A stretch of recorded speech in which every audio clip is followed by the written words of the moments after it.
Ogbele was not officially a village, and it was not fully a city either. It sat in between, stretching outward like a restless child that had outgrown its clothes. Located along a busy road connecting Lagos to the eastern cities, Ogbele never truly slept. Even at night, buses passed, generators hummed, and whispered conversations floated through the warm air. People said Ogbele knew everything. If a man suddenly bought a new car, the city knew before the license plate dried. If a woman cried behind closed doors, someone heard. If money changed hands in secret, rumors followed it openly. Nothing stayed hidden for long. Faith was strong in Ogbele, but fear was stronger. Church banners hung from electric poles and shop fronts. Every street seemed to host a ministry: Fire Revival Center, Mountain of Victory Chapel, Deliverance Embassy International. Loudspeakers competed on Sunday mornings, each promising miracles, protection, and divine breakthrough. People were tired. The economy was harsh. Jobs were scarce. Rent rose every year. Parents worried about their children. Young men feared becoming irrelevant. Women feared becoming invisible. In such a place, hope was not just desired, it was desperately needed. And where desperation lived, belief followed closely. In the center of Ogbele stood a small church structure made of zinc sheets and uneven blocks. Its paint was peeling, and the signboard leaned slightly to the left. It read, in bold red letters, Divine Fire Restoration Ministry. Few people entered that church. On most Sundays, the plastic chairs remained empty. Children came mainly because biscuits were sometimes shared. Adults passed by, glanced once, and continued walking toward bigger churches with louder sounds and stronger reputations. Inside that small church sat a man who watched everything. His name was Prophet Silas Dyke. He was not old, but life had carved impatience into his face. He wore white robes that were always too clean for someone who claimed deep spiritual labor. His sermons were loud but repetitive. His prayers dramatic but empty. Silas believed Ogbele owed him attention. He believed he was greater than his situation. He believed people were blind to his calling. Every Sunday, as he preached to near-empty chairs, something inside him hardened. He did not want to preach anymore. He wanted control. He wanted people to tremble when he spoke. He wanted his name whispered with reverence. He wanted Ogbele to fear him, respect him, and depend on him. And as he stood at the pulpit one quiet Sunday morning, looking at the few children before him, a dangerous thought formed fully in his mind for the first time. Ogbele had many pastors, but very few were remembered. Prophet Silas Dyke knew this, and it tormented him every day. He lived alone in a narrow one-room apartment behind his church. The walls were bare except for a framed Bible verse and a faded photograph of himself taken years earlier, when he had first arrived in Ogbele with confidence and hope. Back then, his voice had been strong, his dreams even stronger. He truly believed he had been chosen for greatness. But years passed, and greatness did not come. Every morning, Silas woke to the sound of buses rushing past and traders shouting their prices. He washed his face slowly, staring at his reflection in the cracked mirror. The man staring back always looked disappointed. His eyes carried anger he could not explain, and his lips tightened whenever he heard loud worship music from nearby churches that were thriving. On Sundays, Silas prepared carefully. He ironed his white robe until it was smooth. He practiced his sermons repeatedly, adding dramatic pauses and loud declarations. He fasted often, not always out of devotion, but because he believed suffering would somehow force heaven to notice him. Yet when service began, only a handful of people showed up. Most Sundays, his congregation did not exceed 20 people. Many of them were children whose parents attended other churches. They sat quietly, swinging their legs, waiting for the service to end so they could receive biscuits or sweets if the pastor was in a good mood. Silas watched them from the pulpit and felt humiliated. Across the road stood a larger church, newly painted, with air conditioners and uniformed ushers. Cars parked neatly in front of it every Sunday. People traveled from other parts of Lagos to attend services there. Silas saw the respect that pastor received. He saw how people bowed slightly when greeting him. How they asked for prayers, advice, protection. Silas wanted that life. He wanted influence more than money, though he wanted money too. He wanted to be feared, not ignored. He wanted people to believe that his words carried power, that his anger could bring consequences. Sometimes, late at night, Silas sat alone in his church, the lights off, the smell of dust filling the air. He spoke to himself softly, replaying his failures. "They do not know who I am," he would whisper. "They will know." He began to study people closely. He noticed how fear changed behavior.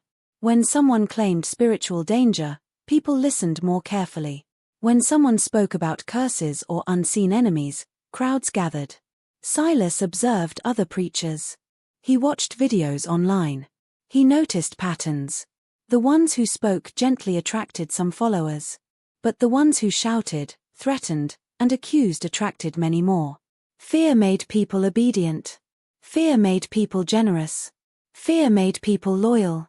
This realization settled deeply inside him. One evening, Silas counted the offering from Sunday service. The amount was so small that it barely covered his electricity bill. He stared at the notes and coins spread across the table, and something in him snapped quietly. He slammed his fist against the table. "I deserve more than this," he said aloud. He remembered the way people in Ogbele believed rumors quickly. How one accusation could destroy a person's reputation overnight. How stories spread without evidence, without mercy. An idea began to form. At first, he pushed it away. He told himself he was a man of God. But the idea returned again and again, growing bolder each time. It whispered to him in moments of frustration and silence. If he could convince the people that danger lived among them, they would run to him for safety. If he could expose a hidden enemy, they would praise him as powerful. All he needed was one moment. One dramatic act. One person to sacrifice. Silas stood up and walked to the pulpit, placing his hand on it slowly. His eyes scanned the empty chairs, imagining them filled. "I will not be ignored anymore," he said quietly. That night, as Ogbele slept, Prophet Silas Dyke made a decision that would change the city forever. Faith alone would not give him power. Fear would. Grace Okery had learned how to survive quietly. She woke every day before dawn, long before the first bus passed through Ogbele. The air was always cool at that hour, and the city felt softer, almost kind. She used that time to pray silently, not with loud words or dramatic gestures, but with calm honesty. She asked only for strength, for peace, and for enough food to get through the day. Grace was a widow. Her husband, Emmanuel Okery, had died 6 years earlier while returning from Port Harcourt by water transport.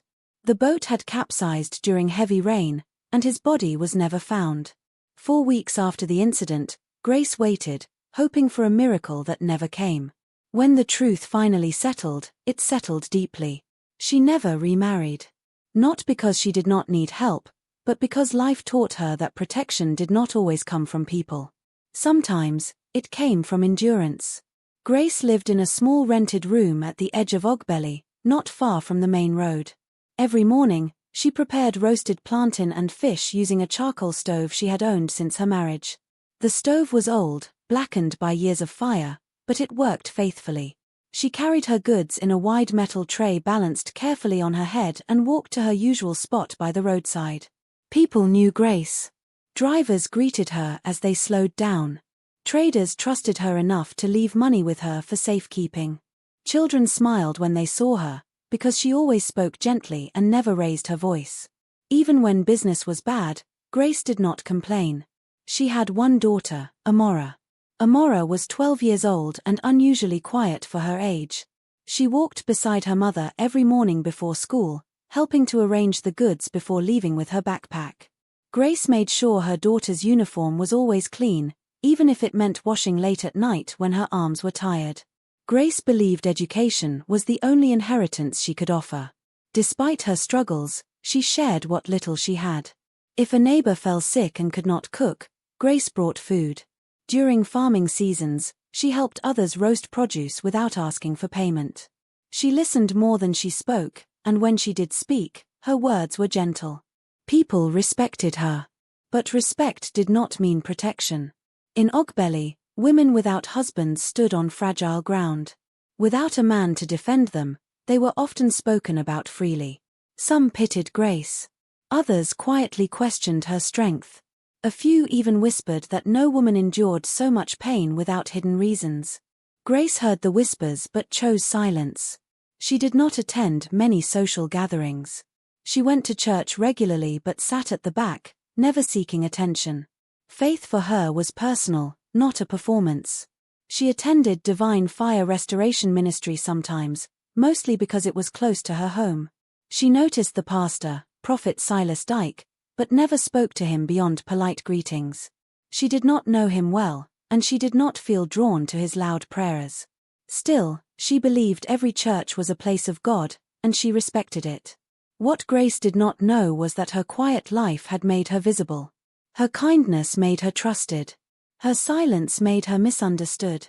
Her lack of protection made her vulnerable. She had no husband to stand before elders if trouble came. No wealth to hire lawyers.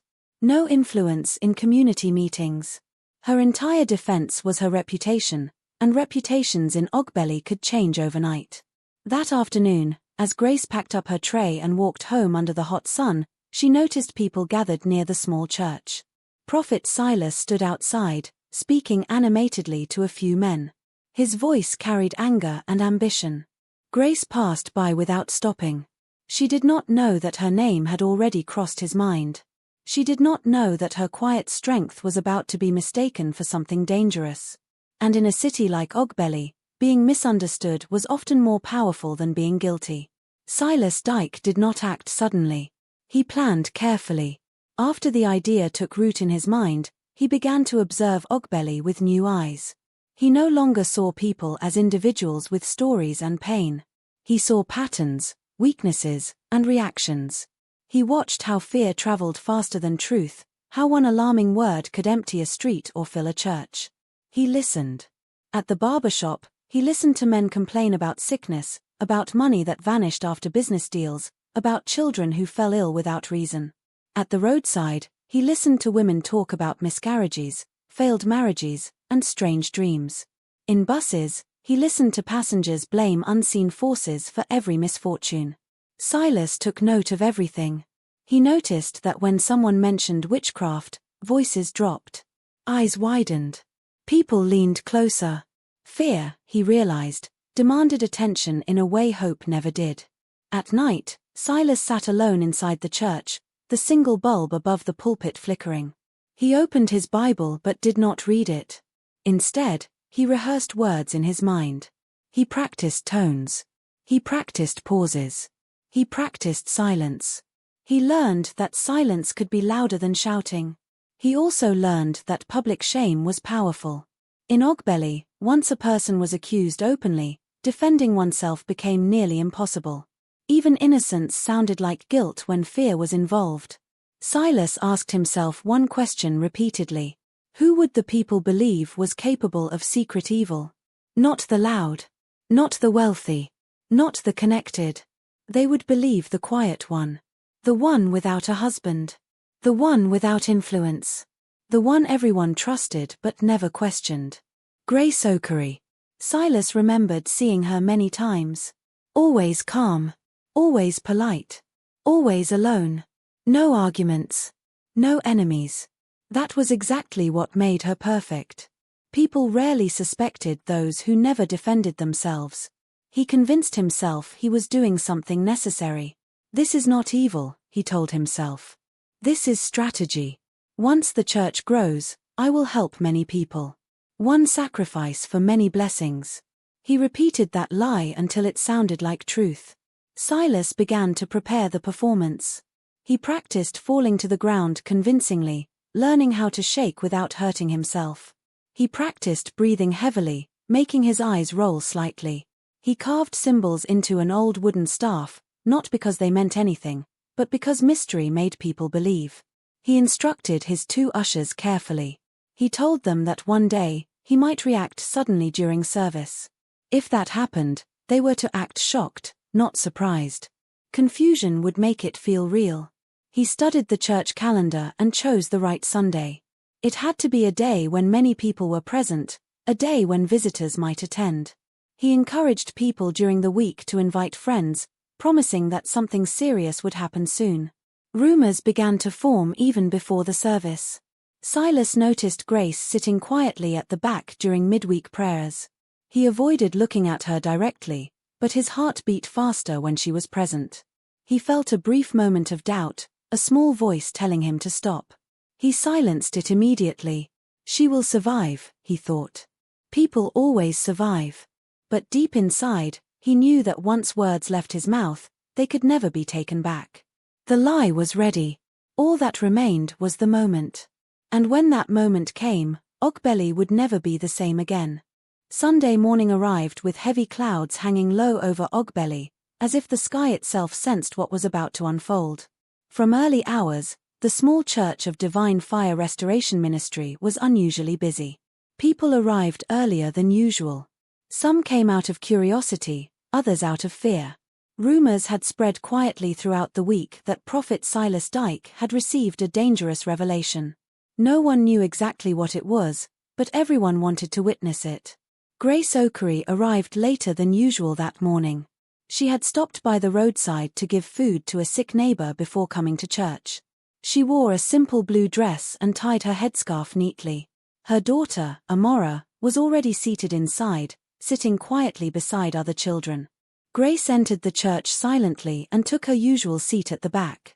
At the front, Prophet Silas stood behind the pulpit wearing a long white robe that swept the floor. His face was serious, his eyes sharp. He held his carved wooden staff tightly, tapping it lightly against the ground as the final worship song ended. The church fell silent. Silas did not begin immediately. He walked slowly from one end of the altar to the other, breathing deeply, as if struggling with something unseen. The congregation watched closely. Some people shifted in their seats. Others clasped their hands nervously. "People of God," Silas finally said, his voice low and heavy, "there is danger among us." A murmur passed through the room. Silas lifted his head slowly. "For weeks, the Lord has been showing me things that I did not want to say. But today, I can no longer keep quiet." He paused again. "The enemy has planted someone in this city," he continued. "Someone who smiles. Someone who pretends to be kind. Someone who eats destinies and blocks progress." Gasps filled the air. A woman at the front began to cry quietly. A man shook his head repeatedly, whispering prayers under his breath. Silas suddenly dropped the staff and fell to the ground. The sound echoed loudly. He began to shake violently, his body twisting as if in pain. The ushers rushed toward him, pretending to be shocked, but Silas pushed them away. He rolled on the floor, groaning loudly. People screamed. Some stood up. Others began to pray loudly. Then, just as suddenly, Silas stood up. His eyes were wide. His breathing was heavy. He turned slowly toward the entrance of the church. "There," he shouted, pointing with a trembling hand. "There she is." Everyone turned. Grace had just stepped fully inside, unaware that all eyes were now fixed on her. She froze where she stood, her heart pounding. For a moment, she thought he was pointing at someone behind her. "Me," she whispered. "Yes, you," Silas roared. "Grace Okery. You are the witch tormenting this city." The church erupted. Some people screamed. Others shouted prayers. A few stepped back in fear, pulling their children closer. Amora stood up, confused, her eyes searching for her mother. Grace's knees weakened. She held on to the back of a chair to steady herself. "Pastor, please," she said softly, her voice shaking. "I do not understand." Silas moved closer to her, his face filled with practiced anger. "You caused the sickness of Brother Daniel's child. You caused the miscarriage of Sister Esther. You disguise yourself as a good woman, but your spirit is dark." Grace shook her head desperately. "I have done nothing. Please, I am innocent." But her words drowned in the noise. People began whispering loudly. "I always wondered why she never complained. Her kindness is too much. She is always quiet." Fear took control. That morning, Grace Okery was no longer a respected widow. She became an enemy. And Prophet Silas Dyke watched the fear spread through Ogbele, knowing his lie had taken root.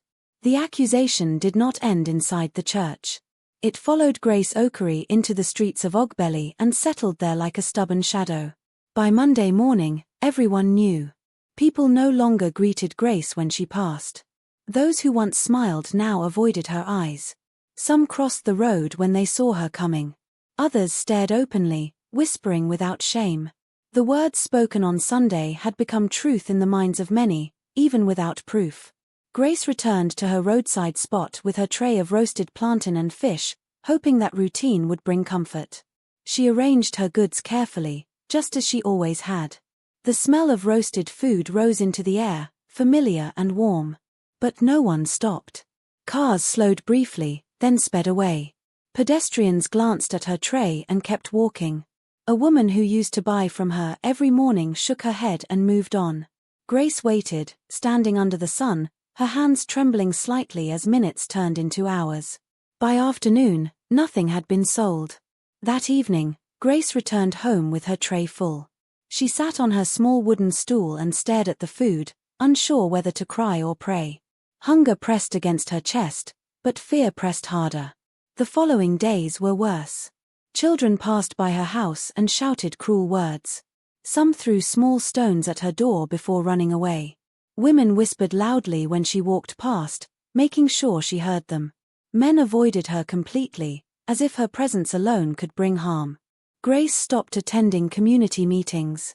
No one invited her anymore. Her daughter, Amara, suffered quietly. At school, classmates laughed at her. Some refused to sit beside her. A group of girls whispered behind her back, pointing and giggling.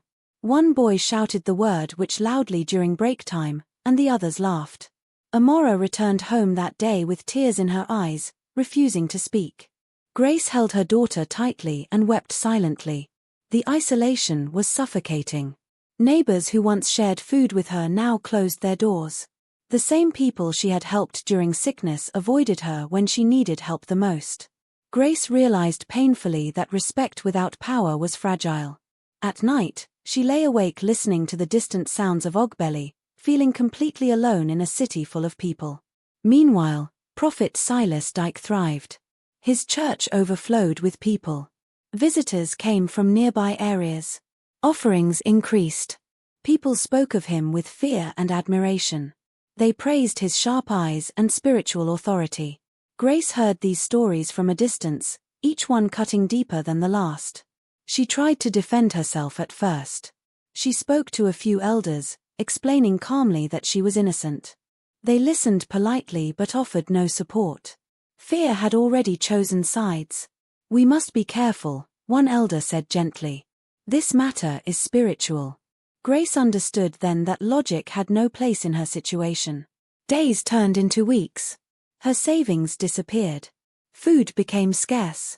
Some nights, Grace and Amora slept with empty stomachs. Grace continued praying quietly, but doubt crept in.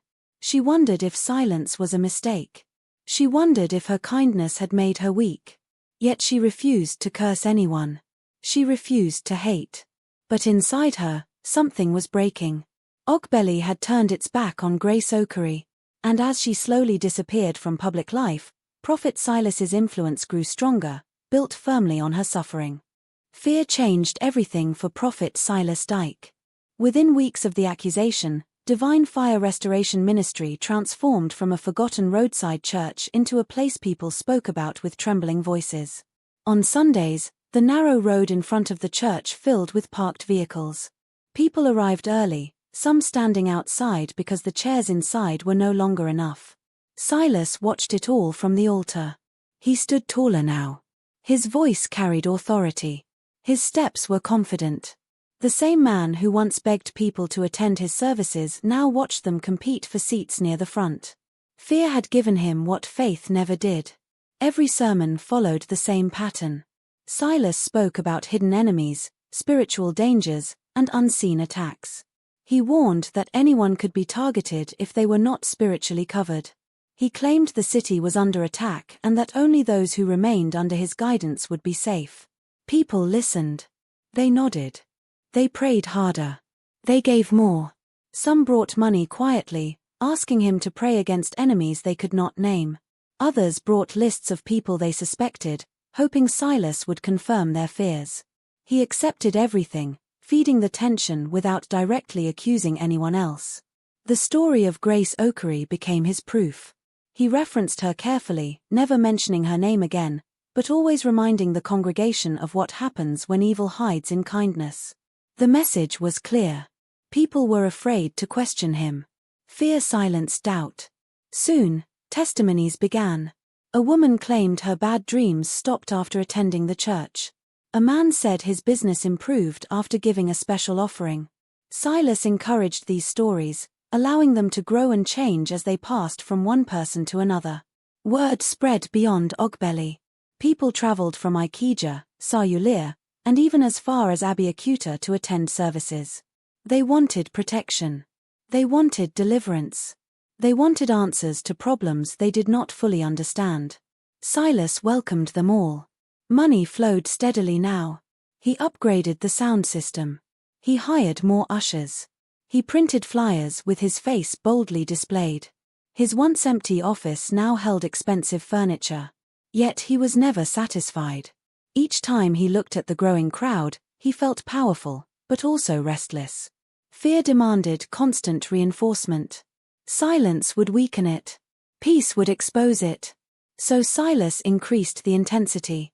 He organized night vigils filled with warnings. He spoke about curses that could affect families for generations. He emphasized obedience to spiritual authority. He taught that questioning a prophet could invite destruction. The congregation obeyed. Ogbele changed. People became suspicious of one another. Neighbors watched neighbors closely. Every misfortune was blamed on unseen forces. Every disagreement carried spiritual weight. And at the center of it all stood Prophet Silas Dyke, elevated by fear, admired by many, and protected by silence. But while his church grew louder, one voice remained unheard. Grace Okery stayed indoors, forgotten and weakened, unaware that somewhere in Ogbele, someone was watching quietly, listening carefully, and beginning to see through the lie. The foundation of Silas's power was strong. But it was also fragile. Because fear could only last as long as the truth stayed hidden. Daniel Iroanya had lived in Ogbele long before Prophet Silas arrived, long before the church banners multiplied and fear became fashionable. But nobody noticed Daniel anymore. People called him names instead of his real name. Some called him a drunkard. Others called him useless. To most people in Ogbele, Daniel was simply a man who had failed at life and given up. Daniel was in his early 40s, though his face looked older. Years of hardship had carved lines into his skin, and disappointment sat heavily on his shoulders. He wore the same worn clothes repeatedly, not because he loved them, but because buying new ones was no longer a priority. His sandals were often dusty, his hair uncombed. By afternoon, Daniel could usually be found near the palm wine shed close to the market. He drank slowly, never loudly. He listened more than he spoke. People assumed his silence was the effect of alcohol, but it was not. Daniel had once been respected. Years earlier, he had worked as a radio and phone repair technician in Enugu. He was skilled, patient, and intelligent.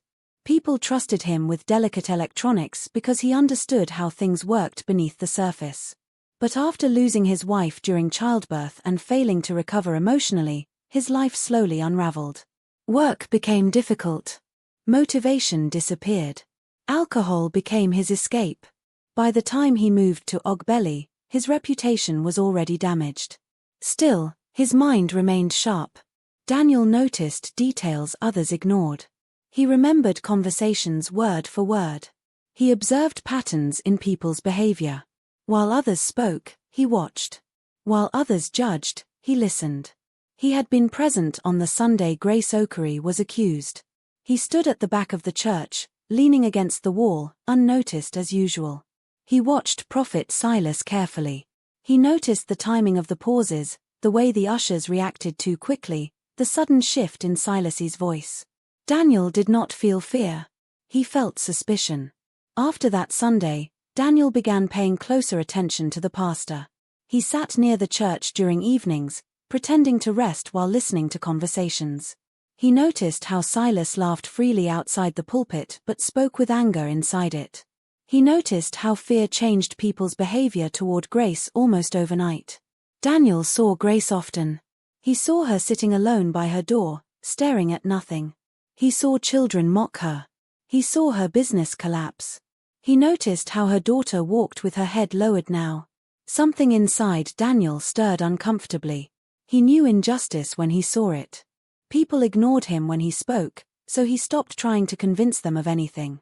Instead, he listened quietly. He allowed others to underestimate him. Being ignored gave him freedom. One evening, Daniel passed behind Divine Fire Restoration Ministry on his way home. He heard voices. Laughter. The sound of confidence, not holiness. He slowed his steps. From behind the building, he recognized Prophet Silas's voice. It was relaxed, careless. Not the voice of a man under spiritual pressure. Daniel stood still. His hand slipped into his pocket, touching his old mobile phone. The screen was cracked. The battery was weak. But it still worked. Daniel did not know yet that he was standing at the edge of something dangerous. He only knew that his instincts were awake for the first time in years. In Ogbele, everyone believed they knew Daniel Iroanya. But they did not know that the man they ignored was about to become the one voice they could not silence. That evening, Ogbele was quiet, except for the distant hum of passing vehicles and the faint clatter of traders closing their stalls. Daniel Iroanya walked slowly, avoiding the main streets, keeping to shadows. His heart pounded not with fear, but with anticipation. He had learned the rhythm of Silas Dyke's movements. He knew when the pastor retreated behind the church after service, how he met privately with his assistants, and how carelessly he spoke when he believed no one was listening. Tonight, Daniel would listen too. He crouched behind a pile of discarded crates near the back of Divine Fire Restoration Ministry. His hand held his old phone, cracked but functional. The voice recorder app was running silently. He adjusted the angle to capture the conversation without being seen. From behind the church, Silas laughed. It was loud and careless, a sound that did not belong to the man of power who frightened the congregation on Sundays.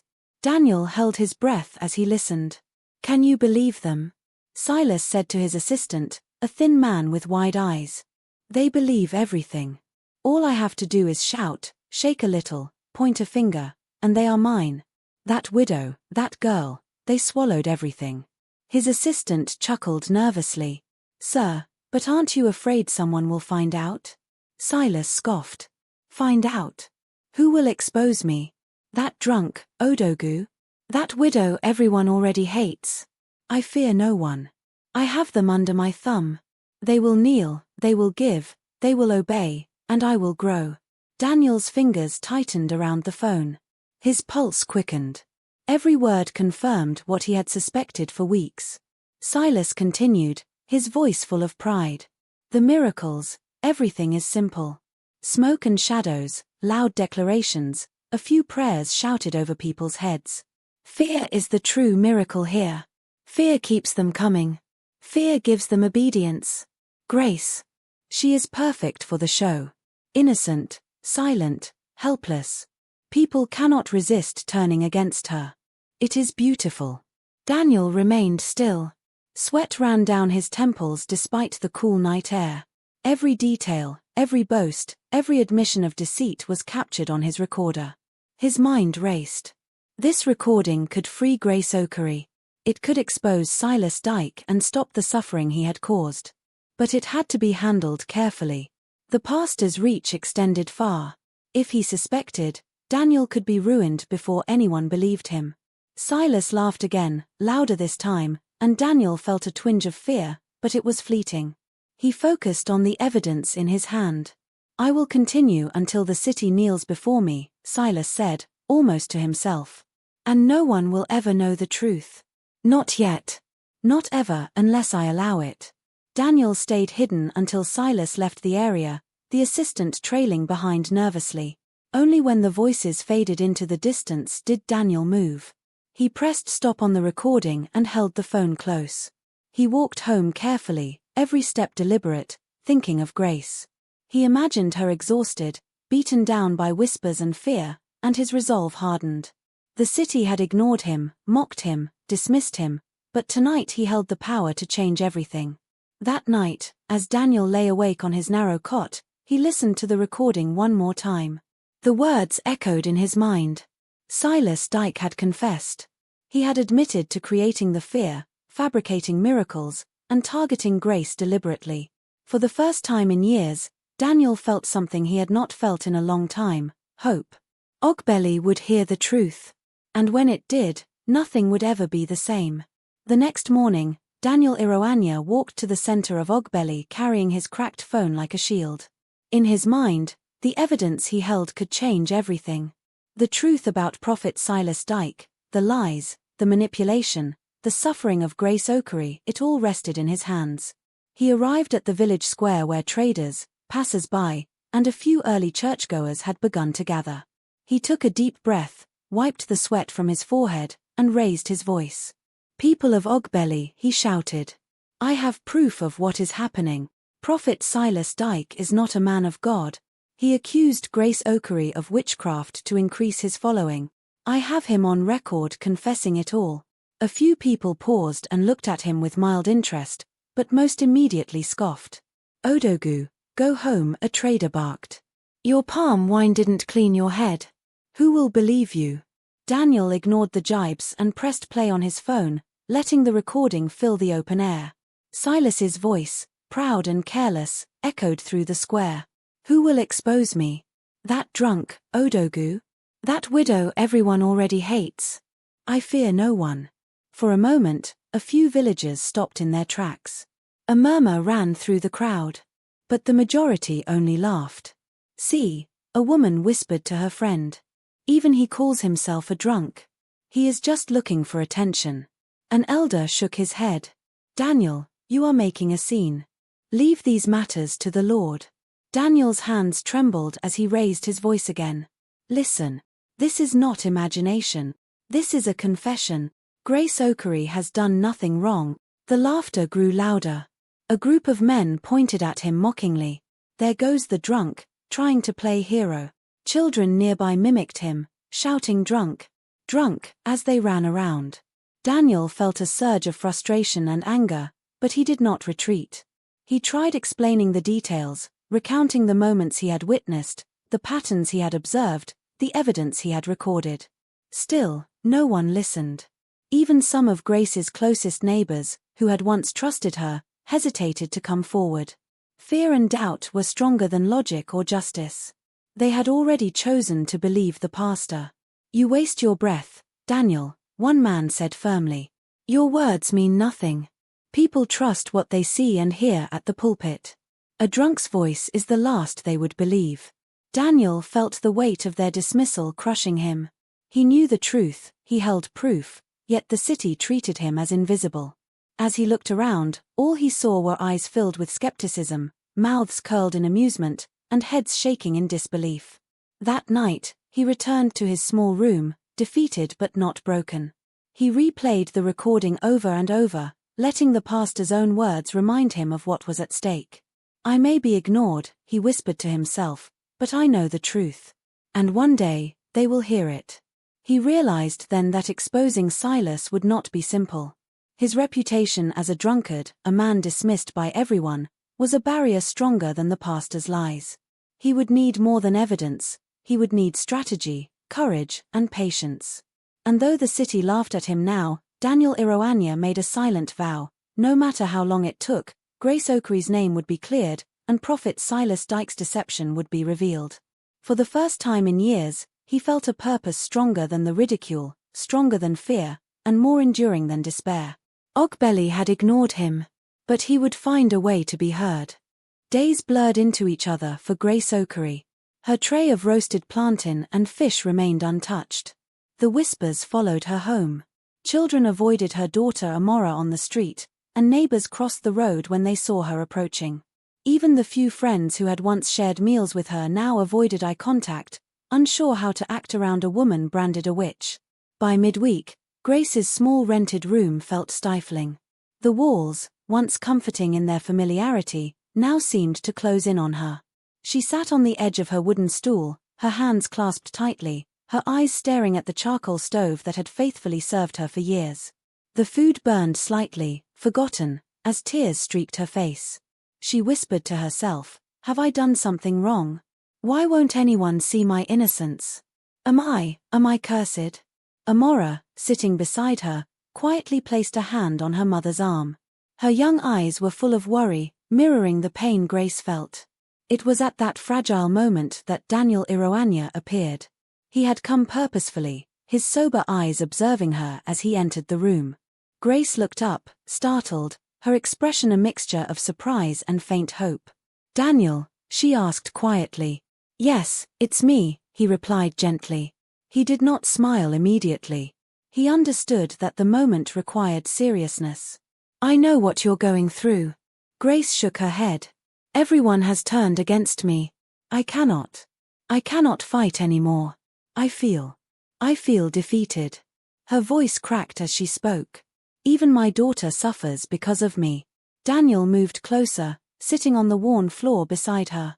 "I understand," he said. "What they did to you is wrong. What they are doing to you is cruel. But you are not alone." Grace let out a shaky breath. "I feel so powerless. I have tried to speak, to explain, but no one listens. Even when I try to defend myself, they call me witch. They call me liar. I don't know if I can endure this any longer." Daniel's voice was calm but firm. "You don't have to fight alone. I know the truth. I have proof. Prophet Silas has admitted everything. I recorded him. I have the evidence to show the village what he did." Grace's eyes widened. You have proof?" "Yes," Daniel said. "I know they may not believe me immediately, but the truth will surface. Your name will be cleared." Grace's hands trembled as she tried to absorb his words. For the first time in weeks, a spark of hope flickered inside her. "I've been so tired, Daniel. I've prayed and prayed, but it feels like God is far away. I almost thought giving up was the only way." Daniel shook his head gently. "No. Never give up. That is exactly what they want. They want you to believe that silence and submission are the only options. But there is another way. The truth is stronger than lies, and it cannot stay hidden forever." Grace swallowed hard, her voice barely a whisper. "Do you really believe it? That people will see the truth?"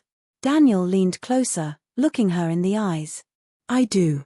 And I will not rest until they do. You are innocent, Grace. And I will make sure everyone in Ogbele knows it." For the first time since the accusation, Grace allowed herself to feel relief. Not complete relief, but the fragile hope that she could endure, that she was not truly alone, and that maybe, just maybe, the suffering would not last forever. That evening, as Daniel left, Grace watched him go with quiet determination growing inside her. The days ahead would not be easy, but with someone finally standing beside her, the weight of despair felt slightly lighter. And in that fragile moment, Grace Okery decided she would not surrender, not yet. The sun rose high over Ogbele, spilling light across the bustling streets of the city. Market day had come, and the usual chaos of vendors shouting prices, children running between stalls, and the scent of fried yam and spices in the air filled every corner. For Grace Okery, it was just another day of anxiety. Her tray of roasted plantain and fish waited in the corner, barely touched. Daniel Iroanya moved through the crowd with purpose. Today was the day he would no longer whisper in the shadows. Today, the city would hear the truth. He climbed atop a small wooden bench under the giant mango tree at the center of the market. The branches stretched wide, casting shadows on the crowd that had gathered naturally, curious about the man who never spoke loudly. He raised his hand, signaling for attention. "People of Ogbele," Daniel called out, his voice stronger than usual. "Listen to me. I have proof that what you have believed about Grace Okery is a lie." A few shoppers paused, intrigued. Others laughed, nudging friends. "Here comes Odogu again," a man whispered. "He's drunk. Ignore him." Daniel ignored the derision. He pulled the old phone from his pocket, hand steady despite the familiar weight of doubt pressing on him. With a tap, the recording began. The familiar voice of Prophet Silas Dyke filled the market, his careless laughter and boastful words cutting through the noise. Who will expose me? That drunk, Odogu? That widow everyone already hates? I fear no one. I have them under my thumb. They will kneel, they will give, they will obey, and I will grow. The miracles, everything is simple. Smoke and shadows, loud declarations, a few prayers shouted over people's heads. Fear is the true miracle here. Fear keeps them coming. Grace. She is perfect for the show. Innocent, silent, helpless. People cannot resist turning against her. It is beautiful. The crowd fell silent. Whispers started to ripple through the market, growing louder with each passing second. People stopped moving, their hands frozen mid-action. Faces turned pale. Eyes widened. Mothers pulled children closer. Men frowned, looking around in disbelief. Did he just admit it? Someone whispered. Daniel climbed down from the bench and addressed the crowd again. This is what Prophet Silas has been hiding. He accused Grace Okery of witchcraft to increase his following. He has confessed everything himself. For a moment, no one spoke.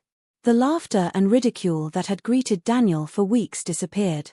All attention focused on the phone in his hands and the words spilling from it. Then murmurs erupted. Some people shook their heads, trying to process what they had heard. Others began to cry quietly. Grace, who had come to the market to gather what little she could sell, stood frozen at a distance, clutching her bag of roasted plantains. She could hardly believe her ears. One woman muttered, "We believed a lie, we punished her for nothing." A man added, "All these years, we trusted him, and he tricked us."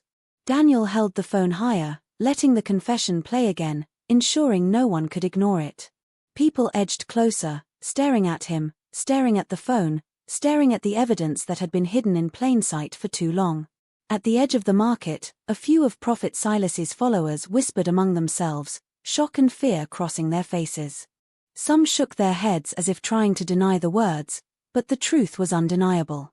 Grace took a hesitant step forward, her eyes meeting Daniel's. He nodded slightly, giving her courage. Slowly, she moved toward the crowd, tears streaming down her face. People parted instinctively, unsure of how to act. The voice of Prophet Silas Dyke, recorded and undeniable, had changed everything. The city of Ogbele could no longer turn away. The fear that had ruled for weeks now collided with the evidence of deceit. And for the first time in months, Grace Okery felt something she had almost forgotten: justice might be coming. But Daniel knew that even with the recording, the path ahead would not be simple. Convincing people to act against someone they had revered for weeks would take courage, strategy, and persistence. Still, as the crowd gathered around him and the confession replayed once more, Daniel felt a spark of hope. Today, Ogbele had heard the truth. And nothing would ever be the same again. The news of Daniel's public revelation spread through Ogbele like wildfire. By late morning, the market was no longer just a place of trade, it had become a gathering ground for shocked and angry citizens. People whispered to neighbors, pointing fingers at the church and at the man they had once called a prophet.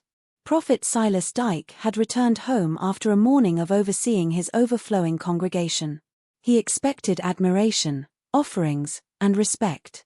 What he did not expect was the gathering storm that awaited him. A group of people arrived at the church first, shouting, "The lies are exposed. The widow is innocent. You deceived us." Silas froze. His assistant, the thin, wide-eyed man who had always followed orders without question, now looked uneasy. He avoided the pastor's gaze, his hands trembling. "What is this?" Silas demanded, stepping forward with a forced calm. "Who dares?" The assistant swallowed hard, unable to maintain the act. "Sir, it's all true. I heard everything you said.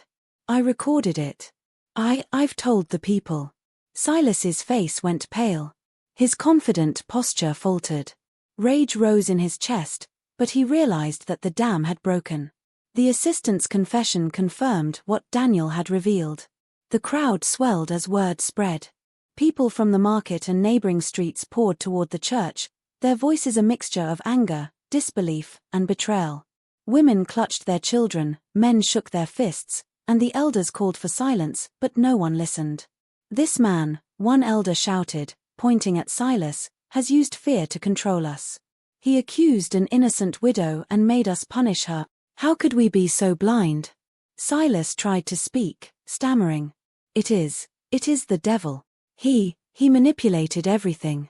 You must believe me. The church, the blessings, it was real." But the crowd no longer listened. Murmurs of rage turned into shouting. "Liar," some yelled. "Fake prophet," others cried. Children who had previously mocked Amora and her mother now stood behind Grace, offering protective hands. Neighbors who had once turned away now stepped forward, their eyes wide with shame and anger. The assistant, trembling, admitted everything on the spot. "Sir planned it all," he confessed. "He chose Grace because she was vulnerable. He wanted to grow the church, gain respect, and make money. He lied about witchcraft. He lied about miracles. I helped, but I was scared of him." Silas's facade of control crumbled entirely. His robe, once a symbol of authority, now seemed like a costume hiding a man exposed. His staff, carved and polished, no longer commanded fear, it was a symbol of deceit. Rage spread through the streets of Ogbele. Villagers gathered, pushing toward the church gates. Some tore down the signboard, ripping it from its posts. Others pelted it with stones. The very symbol of Silas's deceit fell into ruins. Grace, standing quietly at the edge of the crowd, watched as the city that had turned its back on her reclaimed justice. Her daughter, Amora, held her hand tightly, both of them witnessing the reckoning that had taken too long. Prophet Silas Dyke was punished in public humiliation, his power shattered, his influence evaporating like smoke in the wind. His name, once feared and respected, became synonymous with lies and manipulation. But amidst the anger and chaos, one thing became clear: the truth had finally found a voice in Ogbele. And though Silas had fallen, the city still had lessons to learn about trust, fear, and the fragility of false power. Grace Okery, once broken and abandoned, now felt the first flickers of relief. Yet, Daniel knew that exposing the prophet was only the beginning. The city had heard the truth, but healing, forgiveness, and rebuilding would take time. And in the shadows, Daniel watched Grace carefully, knowing that the story of injustice was far from over. By the following morning, the streets of Ogbele were quieter, but the tension in the air had not lifted. People spoke in hushed tones, remembering the deception, the fear, and the suffering caused by Prophet Silas Dyke. Even those who had once blindly followed him now felt the weight of their misplaced trust. The elders of Ogbele, led by the respected Panolo and a council of seasoned traditional leaders, convened at the central square. Their faces were grave, lined with years of wisdom and experience, reflecting both the sorrow and the responsibility they carried. The elders had the task of restoring justice, but also of guiding a city traumatized by fear. Prophet Silas Dyke was brought to the square, accompanied by a small group of villagers ensuring he could not flee. His robe, once crisp and commanding, was wrinkled. His staff was in his hand, but it offered no authority now. He looked around, eyes wide, the proud man reduced to a figure of shame. Panolo stepped forward, his voice strong but measured. "Silas Dyke, you have used deception and fear to manipulate this city. You accused an innocent widow, Grace Okery, and caused her suffering. You broke trust and perverted faith for your gain. How do you answer for this?" Silas opened his mouth, then closed it. He looked around at the faces of people he had commanded to fear him. The reverence was gone, replaced by anger and disappointment. One of his assistants, the same who had confessed, stepped forward. "Elders, it is true. I witnessed everything. I was afraid to speak before, but it is all true." Silas planned the accusations, the fear, and the lies. I followed him, but only out of fear." The crowd murmured, a mixture of shock and vindication. Silas's words faltered. He tried to claim spiritual attacks or manipulations by the devil, but the elders held firm. Panolo's voice rang out again. "Ogbele is not a place for false prophets. Your deeds have caused harm, and for that, you are disgraced. Your church will no longer operate. You are banished from positions of spiritual leadership in this city." You will not deceive, manipulate, or harm anyone here again." The people reacted with a mixture of relief and lingering anger. Some clapped, not in celebration, but in acknowledgement that justice had been served. Others shook their heads, remembering the weeks of fear that had controlled their lives. Despite Silas's public disgrace, the damage ran deep. The fear he had sown did not disappear overnight. Some villagers still hesitated to trust others. Some parents worried that their children had internalized the lies. The market and streets were calmer, but the shadows of suspicion lingered. Grace Okery stood quietly nearby, watching the proceedings. Her shoulders were straighter, and her eyes shone with quiet strength, but even she could feel the scars left behind by Silas's deceit. Her daughter Amora held her hand tightly, both of them processing the events and the public acknowledgement of Grace's innocence. Panolo turned to the gathered people. "Let this be a lesson. Trust, faith, and community are sacred. Do not allow fear to govern your decisions. Learn from this, and let the healing begin." Silas's gaze dropped to the ground. He understood then that his time of influence was over, and though he had been physically present in the square, his spirit, once filled with pride, had been broken. The elders dismissed the crowd slowly, allowing the people to absorb the judgment and to speak quietly among themselves. But even with Silas disgraced and removed from power, Ogbele faced a long road to recovery. The fear, the rumors, and the division he had caused could not vanish instantly. Families needed reassurance, children needed protection, and trust among neighbors had to be rebuilt. Grace Okery and Daniel Iroanya knew that while this judgment was necessary, it was only one step in a much larger journey, a journey toward restoring the city's soul and the dignity of those who had suffered unjustly. And in the quiet moments after the elders departed, the city held its breath, wondering how long it would take for true peace to return to Ogbele. The sun had barely risen over Ogbele when the city began to gather once more. This time, there was no market, no ordinary chatter, only a solemn sense of anticipation. Word had spread that Grace Okery, the widow so cruelly accused, would receive a public apology.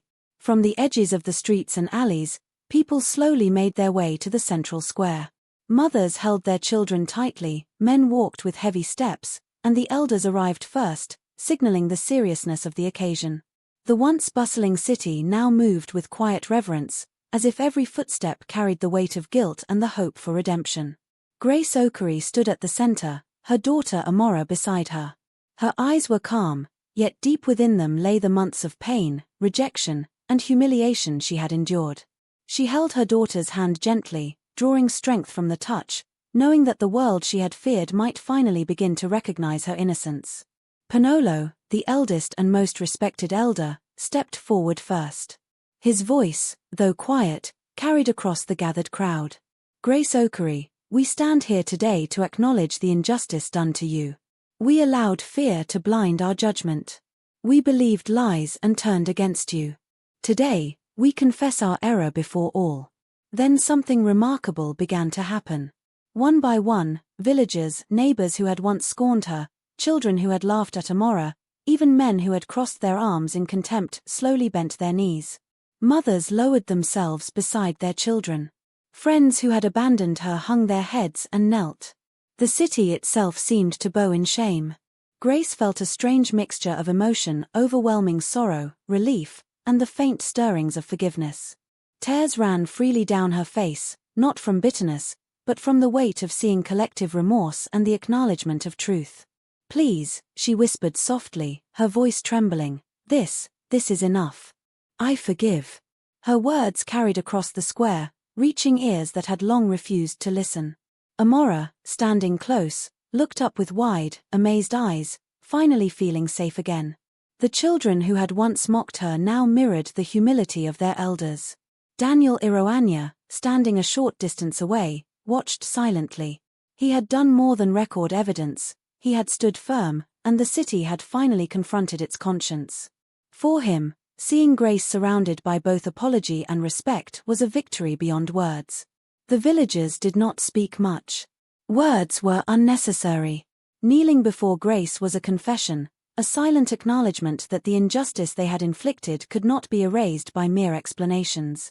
The act itself carried the weight of healing. One of the elders, his voice breaking slightly, said, "We wronged you deeply. We let fear and manipulation guide our actions. Forgive us, Grace Okery, for the pain we caused you." Grace's heart softened completely. She embraced Amora tightly and, with a gentle smile, looked at the crowd. "I forgive you all," she said. "Let this be a lesson for all of Ogbele. Let it remind us to be cautious with judgment and to protect the innocent." As the villagers rose from their knees, a quiet murmur of reflection spread across the city. Shame had been felt, but with it came a sense of rebirth. The city had faced its own failure, and in doing so, had begun the slow process of healing. Daniel stepped forward, finally allowing himself a faint, satisfied smile. Though he had remained ignored for so long, the truth he had carried in his hands had reshaped the heart of the city. And in that moment, Grace Okery, once a symbol of vulnerability, stood at the center of a community restored, her dignity shining brighter than it had ever been. Yet beneath the relief and reconciliation, both Daniel and Grace knew that the journey was not over. The lessons of fear, manipulation, and trust would take time to cement, and the scars left behind would linger. But for now, the city had knelt before innocence, and that act alone marked the first step toward lasting justice. The sun dipped low over Ogbele, casting long shadows across the streets as the city slowly returned to its rhythm. Yet, something had shifted. The whispers that once ridiculed Daniel Iroanya had been replaced by admiration and gratitude. The man who had been dismissed as a drunkard and a fool now stood as a hero in the eyes of the people. Word of his bravery and persistence spread quickly. By mid-afternoon, villagers gathered near his small room, bringing gifts, words of encouragement, and offers of assistance. People who had once laughed at him now bowed their heads in respect, acknowledging the courage it had taken to expose the truth. Daniel stepped out to face them, his hands still calloused from his work but steady now with newfound purpose. Mothers and fathers came forward, shaking his hands, offering food, and promising support for his small family. Young men approached with tools, promising to help him rebuild his workshop and provide a steady income. Even some traders offered business opportunities, saying, "You stood for what was right, Daniel. It's time we stood for you."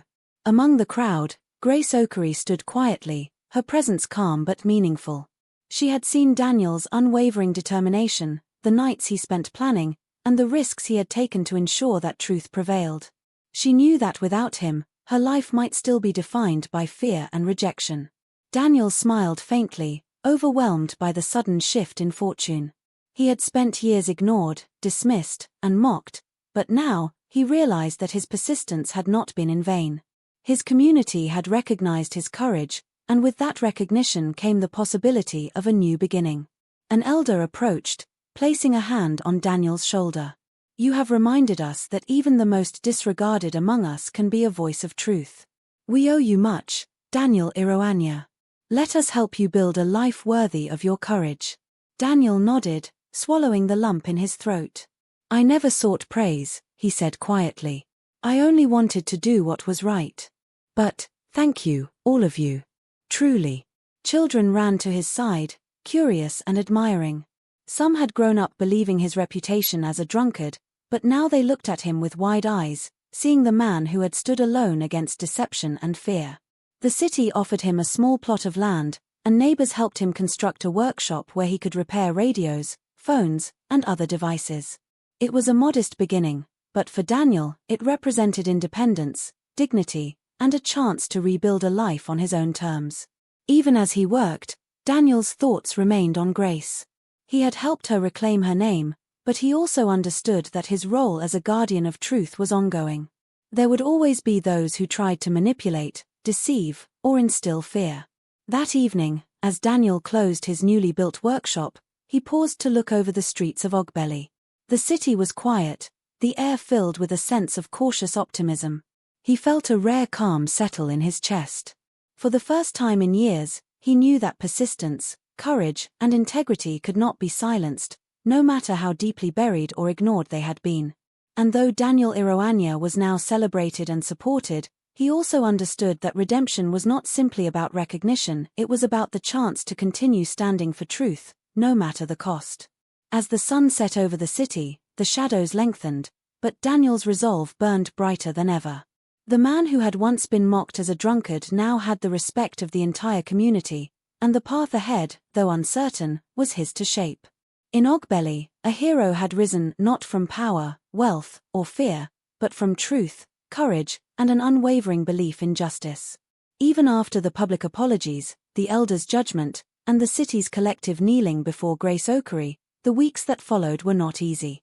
Justice had been served, but the scars left by fear, suspicion, and false accusation ran deep. Grace tried to return to her routine, setting up her small stall of roasted plantains and fish in the corner of the market. She was greeted warmly by many, but a few still hesitated, unsure whether her innocence was fully proven or if the past shadowed her still. Every whispered glance, every cautious approach reminded her of the weeks she had spent isolated and shunned. Her daughter, Amora, faced her own struggles. Though the other children had stopped mocking her, the memories of laughter, accusations, and exclusion lingered. At school, she hesitated to raise her hand or participate fully. Each time a child made a casual comment about witches, Amora flinched, the fear of judgment still fresh. One evening, as Grace prepared the evening meal, Amora sat silently at the wooden table, tracing the patterns of the worn tabletop. "Mom," she said softly, "do you think people will ever stop thinking about what happened?" Grace paused, wiping her hands on her apron. She looked at her daughter with a gentle but serious expression. "Not everyone will forget, Amora. Some will remember the lies longer than the truth. But what matters is that we know who we are. We know the truth."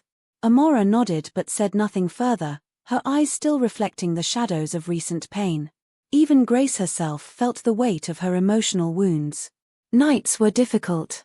She often lay awake, recalling the day Silas accused her in the church, the stares of neighbors, the whispers that followed her home. Though the city had knelt in apology, the humiliation had left a mark that could not be erased with a single act of justice. Daniel Iroanya noticed her lingering sadness. One afternoon, he visited Grace's home and found her sitting by the stove, her hands folded in her lap. "You look tired," he said gently. Grace managed a small smile. "I am. I feel lighter than before, yes. But there is still so much inside that I cannot just shake off. Months of shame, fear, and solitude do not disappear overnight." Daniel nodded, understanding. "Healing is not instant, Grace. People may apologize, the city may recognize the truth, but the heart takes time. You and Amora will need patience, courage, and support." Grace sighed, her gaze softening. "I try to be strong for her, but I wonder if the fear will always follow us." "You are stronger than you realize," Daniel reassured her. "And you are not alone. I will stand with you. The city has begun to see the truth, but the journey of trust and confidence will take time." The next few weeks were slow but steady. Grace and Amora took cautious steps toward normalcy. Grace rebuilt her stall, reorganizing it with care, ensuring her business reflected not only her work but also her resilience. Amora began participating in school again, small smiles breaking through moments of hesitation. Neighbors offered help, but Grace realized that true recovery was not simply about the physical. Money, food, or goods could not erase what had been done. Healing required facing the pain, accepting it, and moving forward with quiet determination. As the days passed, the city of Ogbele continued its routine, but the lessons of the ordeal lingered. Fear, manipulation, and the consequences of blind trust had been laid bare. And though Grace and Amora carried scars, they also carried strength born of surviving injustice, knowing that truth, courage, and resilience could endure even the darkest of lies.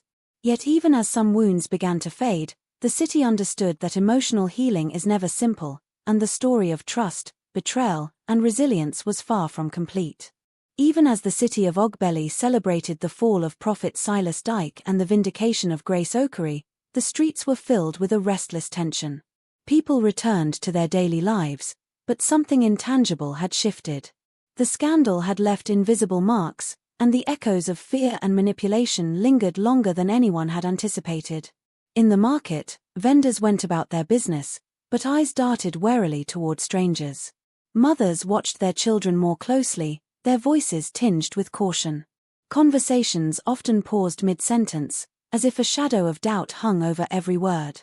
The city had learned a harsh lesson: trust could be both fragile and easily exploited. Among the elders, discussions became frequent and serious. Panolo and his council gathered repeatedly to address the unease spreading through the community. Even though justice was done, Panolo said one morning, "Our people are shaken. Many cannot separate the actions of one man from the faith they hold. Fear has left a mark on their hearts, and we must guide them back to reason and trust." Faith, which had once been simple and comforting, now carried complexity. Some villagers began questioning the sincerity of their spiritual leaders. "How many more prophets hide lies behind robes and prayers?" a woman asked quietly in the market. Others nodded in agreement, their faces lined with worry. Even those who had worshipped Silas faithfully struggled to reconcile their beliefs with the betrayal they had witnessed. Families felt the tension most acutely. Children, once carefree, approached neighbors with caution. Parents, who had unknowingly participated in punishing an innocent woman, wrestled with guilt. Some avoided Grace out of shame, not realizing that her forgiveness had already offered them a path forward. Grace and Amora sensed the city's turmoil. Though their lives had begun to stabilize, the residue of Silas's deceit lingered in interactions around them. A neighbor might greet them with a warm smile, only to hesitate in trust when asked for a small favor. The community was learning that forgiveness did not instantly erase doubt. Daniel Iroanya continued to serve as a quiet observer and supporter. He visited homes, spoke to villagers, and offered reassurance. "We cannot undo the fear," he told Panolo one evening, "but we can help people rebuild faith in themselves and in each other. Truth matters, but trust must be nurtured." Despite the efforts, shadows persisted. Rumors resurfaced, questioning minor inconsistencies or past events that had seemed insignificant before. People whispered about other leaders in the city, wondering whether hidden manipulation existed elsewhere.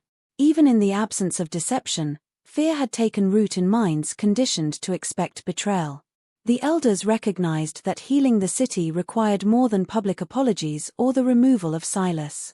Education, community dialogue, and consistent demonstration of integrity would be necessary.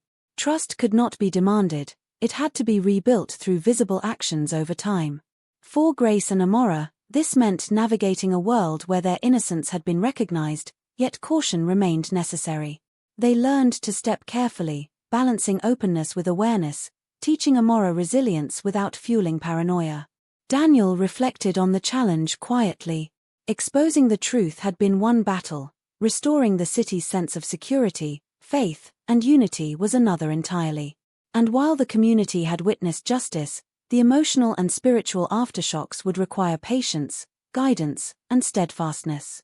In Ogbele, it became clear that power leaves shadows, and even when deceit is defeated, the ripple effects linger.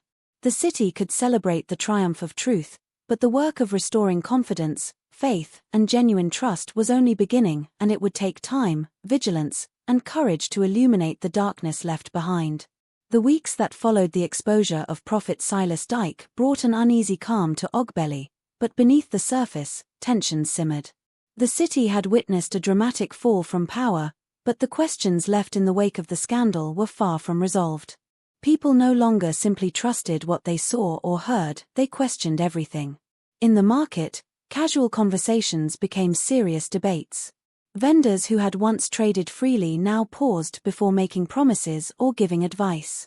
"Can we trust anyone who calls themselves a prophet?" asked one man quietly, wiping sweat from his brow. Another shook his head. "Even the elders can make mistakes. How do we know what is truly right?" Families began wrestling with uncertainty. Mothers wondered if their faith in spiritual leaders had blinded them to manipulation. Fathers questioned their judgments about whom to follow, whom to trust, and whether fear had ruled their decisions for too long. The scandal had not only exposed Silas, it had exposed the vulnerability of the entire city to deceit born of authority. Grace Okere and her daughter, Amora, noticed the subtle but pervasive tension everywhere they went.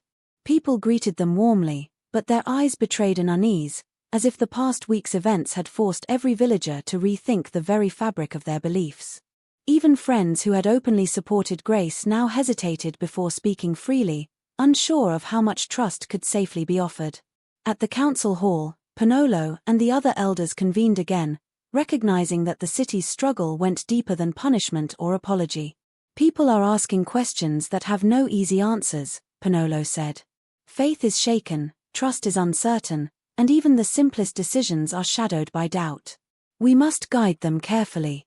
Daniel Iroanya, who had become a quiet symbol of integrity, observed the growing debates among neighbors. He saw people discussing not just prophets or church leaders, but their own lives, their choices, and their moral compass. Many wondered whether the very idea of authority, spiritual, social, or political, could be trusted. I have seen fear wielded as power, one young man said to Daniel while they repaired a radio together. If it could happen with Silas, could it happen with anyone else? Can we ever follow someone without being deceived? Daniel nodded, understanding the depth of the question. Belief is not wrong, he replied gently. But blind belief is dangerous. The city must learn to question, to observe, to seek truth before surrendering trust. It is not enough to know that one person was false, the lessons must shape every choice going forward. Even as the city worked to regain stability, small conflicts began to emerge. Some villagers advocated for strict adherence to spiritual guidance, fearing that skepticism could erode morality. Others demanded complete accountability for every leader, insisting that no one should be above scrutiny. Families debated within themselves, schools discussed ethics, and neighbors argued over who could truly be trusted. Grace and Daniel quietly guided what they could. They spoke to children about honesty, to adults about vigilance, and to anyone who would listen about the importance of discernment and compassion. Yet, they knew that the process of questioning and rebuilding belief was complex. Every new act of doubt or mistrust reflected not malice, but the lingering shadows of deception that Silas had cast. Amora, now a little older and wiser from the ordeal, watched the city with curious eyes. She began asking her mother, softly, if people can lie so easily, how can we know what is right? Grace took her hand, looking into her daughter's eyes. We know what is right by holding on to truth, courage, and kindness, Amora. Even when the world seems uncertain, those things never fail. And yet, in Ogbele, the question of belief remained unresolved. Faith, trust, and judgment had been shaken to their core. The city had learned the consequences of blind obedience, but now it faced a far more difficult challenge, discovering how to believe again without fear, without deception, and without losing itself in doubt. Even as people attempted to rebuild their lives, the echoes of Silas's lies lingered, and every decision carried the weight of uncertainty. In a city scarred by manipulation, the question that hung over Ogbele was not just who to trust, but whether trust itself could ever be fully restored. The city of Ogbele was quiet that evening. The streets, once filled with shouting, fear, and accusation, now carried only the low hum of people returning to their homes. Lamps flickered along narrow alleyways, casting long shadows that seemed to echo the recent turmoil. Though Prophet Silas Dyke had been disgraced and justice had been served, the city felt suspended between relief and uncertainty. Grace Okere and her daughter Amora sat outside their modest home, the air heavy but calm. Their business had begun to recover, and neighbors no longer avoided them, yet an invisible tension remained. The days of accusation, whispers, and judgment had left their mark. Even in the face of apology, forgiveness, and restored dignity, some wounds could not be erased quickly. Daniel Iroanya walked quietly toward them, carrying the tools of his newly built workshop. He had been celebrated for exposing Silas, but he knew that heroism did not erase the city's lingering doubts. People still questioned the sincerity of leaders, the authenticity of faith, and the reliability of truth itself. The elders of Ogbele had returned to their council halls, discussing ways to guide the city forward, yet even they could not predict how the lessons of Silas's deceit would shape future generations. Would fear continue to govern judgment? Would people trust too quickly again, or never trust at all? In homes across Ogbele, families whispered in the darkness. Some praised the courage of Grace and Daniel, others worried that more deception lay hidden, waiting to strike. Conversations that once revolved around daily concerns now carried a heavier weight, questions of morality, faith, and human weakness. Grace looked at her daughter, who seemed both curious and cautious. "Do you think the city will ever be the same?" Amora asked softly. Grace shook her head gently. "I don't know, Amora. People change slowly. Sometimes, the world teaches lessons, but not everyone learns the same way or at the same pace. All we can do is live honestly and hope others will follow." Daniel stood nearby, observing the quiet streets. He thought of the countless moments when silence had hidden truths, when fear had ruled, and when courage had been buried beneath doubt. The story of Ogbele was not over, he realized. It had only reached a pause, a moment between storms. Above the city, the night sky stretched wide and dark, a canopy of stars indifferent to human fear or triumph. And yet, even in that vast silence, questions lingered, unanswered and pressing. Could truth survive when human weakness tempts deceit? Would faith recover in a city that had been taught to fear? Could courage alone shape the future, or would silence and doubt always creep back into hearts? Ogbele had endured, justice had been sought, and heroes had emerged, but the path ahead remained uncertain, and the city's story was far from complete. And so, as the lamps flickered and the wind whispered through the empty streets, one question hung over the city, unspoken but impossible to ignore. If a city can be deceived once, who will guard the truth next? The night held its breath, leaving the answer to the hearts of those who dared to watch, to think, and to decide.